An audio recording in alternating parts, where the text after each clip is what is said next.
आदाब नमस्कार, मैं हूं अजरा और आप देख रहे हैं मंथन टुडे। महाराष्ट्र नगर निगम चुनाव के नतीजों में अगर किसी एक पार्टी ने सबसे ज्यादा सबको चौंकाया है तो वो है असदुद्दीन ओवैसी की पार्टी ने। खबरों के अनुसार आपको हम बता दें कि AIMIM जिस तरह से सीटों पर बढ़त बनाई हुई है, उसने राज्य की सियासत में नया सवाल खड़ा कर दिया है। ताजा खबरों के मुताबिक AIMIM 100 सीट पर जीत दर्ज कर चुकी है। आपको बता दें कि किन किन जगह पे उन्होंने जीत हासिल की, आपको बताते हैं। औरंगाबाद में 24, अमरावती में 11, मुंब्रा में 5, गोवंडी में 4, डुले में 8, अकोला में 3, नांदे में 13, मालागांव में 21, अहमदनगर में 2, जालना 2, सोलापुर 8। तो इतने उम्मीदवारों ने जीत दर्ज किया है। यह प्रदर्शन इस बात का संकेत है कि महाराष्ट्र के मुस्लिम बहुल और दलित बहुल शहरी इलाकों में पार्टी की पकड़ लगातार मजबूत हो रही है।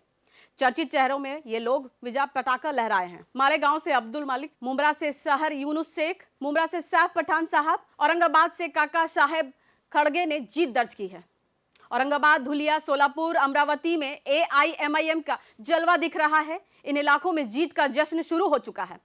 अबू आसिम आजमी के विधानसभा क्षेत्र की 6 सीटों में ओवैसी की पार्टी ने 5 पर कब्जा जमा लिया है। खास बात यह है कि जिन इलाकों को अब तक कांग्रेस और एनसीपी का पारंपरिक वोट बैंक माना जाता था, वही AIMIM ने सीधी सेंध लगा दी है। इस चुनाव में AIMIM ने अहिल्यानगर और चंद्रपुर नगर निगम में पहली बार मजबूत मौजूदगी दर्ज करवाई है। स्थानीय स्तर पर पार्टी की यह सफलता केवल नगर निगमों तक सीमित नहीं मानी जा रही है, बल्कि इसके दूरगामी राजनीतिक असर भी दिख सकता है। राजनीतिक विशेषज्ञों का मानना है कि AIMIM का ये उभार आने वाले विधानसभा और लोकसभा चुनावों के समीकरणों को प्रभावित कर सकता है। अगर यही रुझान आगे भी जारी रहता है तो कांग्रेस और एनसीपी को अपने संगठन और रणनीति पर दोबारा विचार करना पड़ सकता है। असदुद्दीन ओवैसी लंबे समय से ये कह रहे हैं कि AIMIM सिर्फ एक क्षेत्रीय या एक समुदाय की पार्टी नहीं है, बल्कि शहरी, गरीबों, दलित और हाशिए पर खड़े तबकों की आवाज बनना चाहती है। महाराष्ट्र नगर निगमों चुनावों के नतीजे उनके इस दावे को मजबूत देते नजर आ रही है। कुल मिलाकर AIMIM ये प्रदर्शन महाराष्ट्र की शहरी राजनीति में एक नई सियासी ताकत के उभार का संकेत दे रहा है। आने वाले चुनाव में यह देखना दिलचस्प होगा कि क्या AIMIM इस बढ़त को बरकरार रख पाती है या सिर्फ नगर निगम चुनावों तक सीमित रह जाती है।